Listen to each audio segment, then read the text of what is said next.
When you see it happening, it's hard to debate. But when your mind isn't open yet, it's really easy to doubt things that are obviously easy to see. For instance, we think nothing of the fact that honey is a combination of the saliva that bees give off, that we take and we do certain processes with, and then we make it into a sweet, tasty thing from the flowers. Well, it's also no surprise that from a living, walking human being, a giant, compared to animals and insects, many animals, not all of them, but a giant thinking animal, that our mentality makes us look giant compared to some of the bigger animals. But we aren't giants, we're just overreactive in-betweeners. Like, we're half big, half small. There's plenty of things bigger than us, there's plenty of things smaller than us. We're half big, half small. We are like the rainbow bacteria, and we should be here on the green earth, living off of greener things, balancing the colors of the foods we eat, and those will all make sense of why, once we get past the subject that light and color actually have an appearance, because there's plenty of colors and lights we don't see. Anyway, so from that same concept of the bees giving their salivas, and different bees, different flowers make different honey, well, we human beings, we have a thing called mucus. M-U-C-U-S. And okay, first I'm going to say about the M-U. Manifest is M-A. Something that's a mess, or something that is me, is what I would describe myself to others as. Or, you know what I mean? M-E, manifest expression.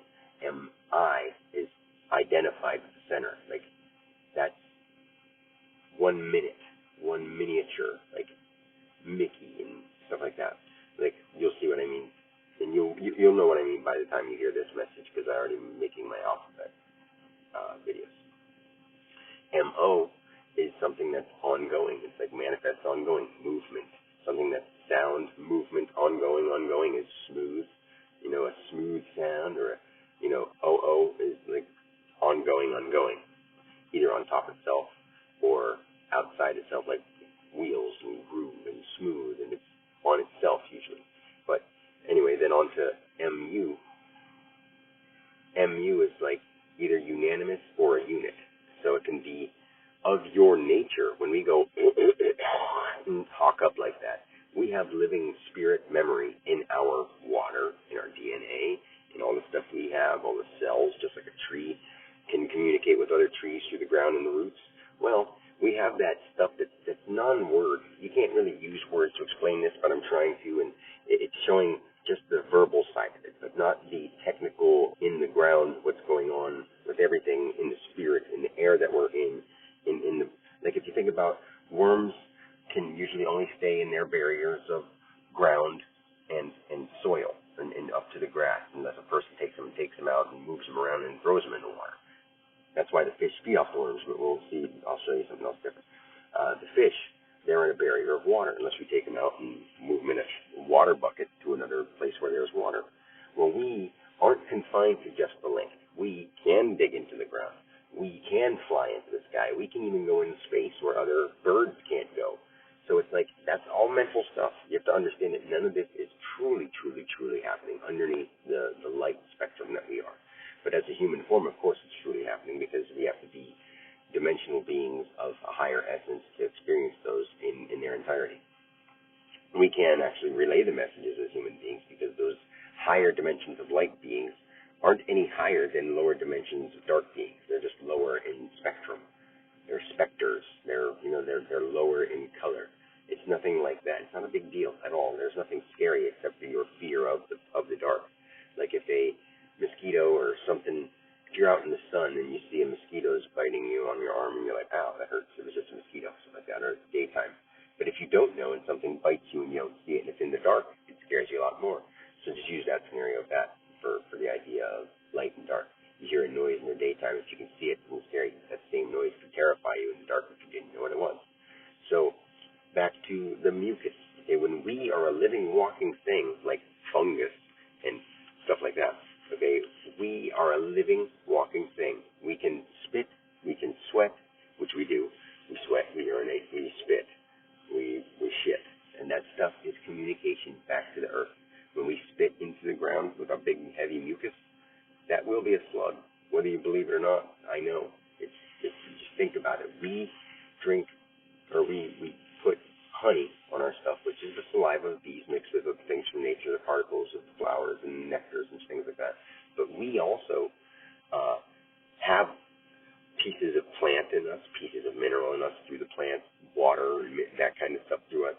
And when we go, all that memory that is in our water, 70% of our body is made up of it, the rest of it is some earth fabric and some air fabric and everything else. And we spit it out on the ground. That does communicate to the ground without words, like we don't talk to each other. You can look at somebody and tell what they're saying without words. People are getting to be intelligent when they can tell bullshit from truth. That's why I say some people believe in a government. Yeah, it's an idea, and the idea is there, but it's unnecessary, and nobody has to listen to anybody because we're all living in that. No one person should have the ability or right to come and tell me what to do, and if not, lock me up or shoot me or kill me or tell me that I have to do something. That should not be a logical thing that anyone accepts, but for some reason people do. That's what I'm trying to wake people up for. On just the physical note, in the physical world, we should not be held down by anybody, and I can't see anybody that can prove me wrong. If I could say the same thing to a president, to any world leader, I would say nothing against you. But what makes you think that you have the ability or the right to tell me that I can't do something because of society and what they require? It's a piece of shit out there. People are really messed up, and a lot of people are just fiending over money that were brought up. They may wear suits and ties, but they were brought up searching after money, which is just paper. Even your spirit inside your body, as a person who may be in a cult or a presidential role or a political role, or the good sides, the bad sides, no matter what you appear to be outside and no matter what you truly are inside, the truth is you're living this, and you have no right to hold anything over anybody. And this same thing that applies to any living thing applies to you. Like, I'm not putting anyone down, but people may take it that way because the air is just as meaningful as the soil, and the soil is as meaningful as the person, and the person is as meaningful as the animals, and nothing is more important. We all cooperate together, and when you see it from that level, from your mucus turning into a slug, because your slug is the Earth's response, what it does with the materials it gets. Not just your mucus, but it uses the mucuses of the trees, of the saps, the oils of the grass, the things like that, the moisture. And our mucus supplies it a new material to work with. And you know that if you cut your hair and throw it outside, animals will use that to make nests. Some of them will eat it. Other bugs will scarf it up because they're the cleanup crew. But that stuff happens, and you can obviously see that. You throw your peelings outside, things gobble those up. Well, what do you think happens with your body fluids? And what do you think it reproduces from those body fluids? You throw your scraps out to the birds, they eat the birds. What do? They make more birds.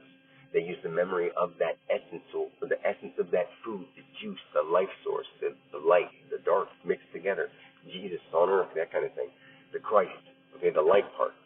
But so they use that to reproduce their next offspring. And what does that do? Then they eat some worms. They communicate with each other. The water has memory. The minerals have memory. Flowers lose their petals and float in the air. Leaves lose their petals and float in the air. The rain remembers it.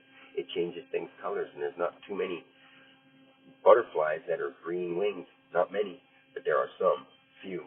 That's because those are like right in between where the water could hold the spectrum light color of green through falling down to a green planet with a yellow background in a blue medium and somehow holding its green. Because most of the time as it goes by, it has memory of all the other color spectrums we have. So green is right in the center. So if you find a green butterfly, cherish it. Don't harm it. Keep it around. It'll be worth something just by being near it. But what's true is everything, no matter what color it is beautiful, and it's meant to. It has essence of life.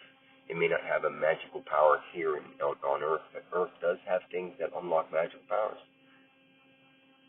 Just eating a healthy lifestyle unlocks a better feeling body. If you've had a nasty feeling body and you found out how to have a great feeling body from the stuff on our planet that's growing right out in the wild, the Garden of Eden, you'd understand that it's almost like a superpower to know without being confused, to feel great without wondering if you're eating right because the news says so or a tabloid magazine says so, to feel amazing inside your body and actually be able to communicate with your intestines and your liver and your organs because they're living inside you too. I don't tell them what to do, but I cooperate through them with mental focus and power.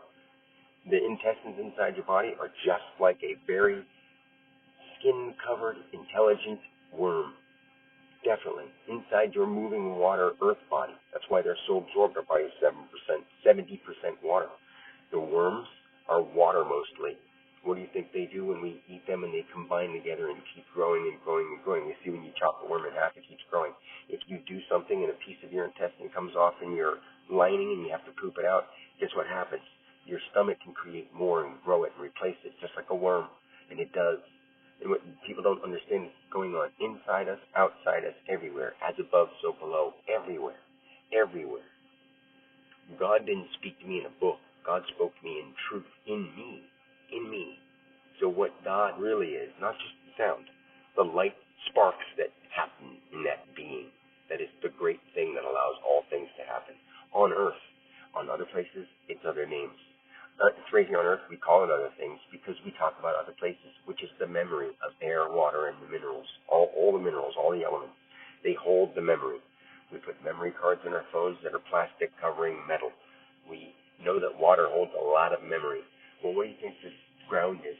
And what do you think light is? And when we drop light through water through light, it takes that memory into the ground, the minerals, which are memory, and they transfer it. So when we pee, when we sweat, when we spit, those things hold our memory and parts and feelings of those particles.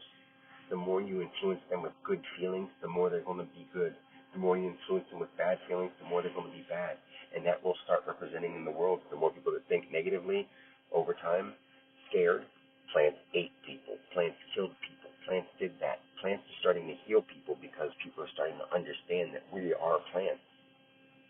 And if we can get this together, we can save everyone in a real physical world and in all the light spectrum dimensions.